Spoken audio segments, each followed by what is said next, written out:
राजकीय भूमिका जी आहे ती ठरवणार आहे असे वक्तव्य जे आहे ते सध्या या ठिकाणी त्यांच्याकडून पाहायला आपल्याला मिळत आहेत। तर पराभवाचा सामना आमच्या लोकांना का पाहावा लागला याचं उत्तर जाणून घेणारे कार्यकर्त्यांशी संवाद साधणार आहे, मतदारसंघात संवाद साधणार आहे आणि मग आज किंवा उद्या भूमिका जाहीर करणार असल्याचं ओमराजे निंबाळकर यांनी सांगितलंय।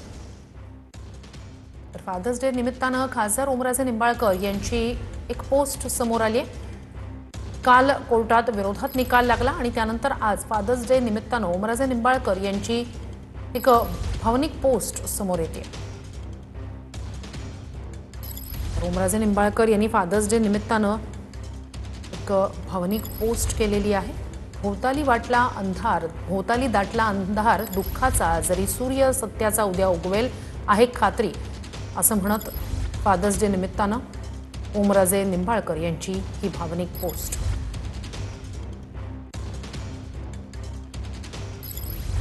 वडिलांच्या स्मृतीस्थळी अभिवादन करतानाची, त्यांच्या स्मृतींना उजाळा देत अभिवादन करतानाची ही खास फादर्स डे निमित्तानं खासदार ओमराजे निंबाळकर यांची भावनिक पोस्ट।